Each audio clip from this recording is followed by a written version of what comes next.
सोमनाथ सूर्यवंशीचा जो परभणी या ठिकाणी पोलीस कस्टडीमध्ये जो मृत्यू झालेला आहे, ही घटना आहे आंबेडकर चळवळीसाठी एक दुर्दैवी घटना आहे।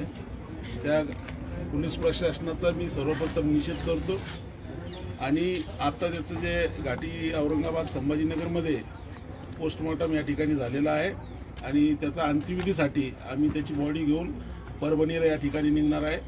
माझी या ठिकाणी असणाऱ्या पोलीस प्रशासनाला आव्हान आहे की आम्ही या ठिकाणी सोमनाथची जी बॉडी आहे ती घेऊन परभणीसाठी निघणार आहे।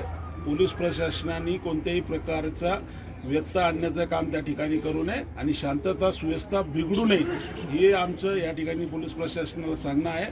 पोलीस प्रशासनाने जो संविधानाच्या बाजूला उभा राहणारा कार्यकर्ता आहे, जो आंबेडकरी कार्यकर्ता आहे, त्या कार्यकर्त्याला अरेस्ट करून PCR मध्ये त्याला मारलं, त्याला खूप वेदना दिल्या आणि त्याला नंतर MCR झाल्याच्या नंतर त्याचा त्या ठिकाणी मृत्यू झालेला आहे। या सगळ्या बाबतीमध्ये पोलीस प्रशासन जबाबदार आहे आणि म्हणून आता शेवटच्या अंत्यविधीसाठी पोलीस प्रशासन जर अडवणूक करत असेल तर पोलीस प्रशासनाला आंबेडकर चळवळीचे कार्यकर्ते या ठिकाणी त्यांची जागा दाखवल्याशिवाय राहणार नाही। सोमनाथ भाऊ तुम अमर रहे, अमर रहे, अमर रहे, तुम अमर रहे, अमर रहे, अमर रहे।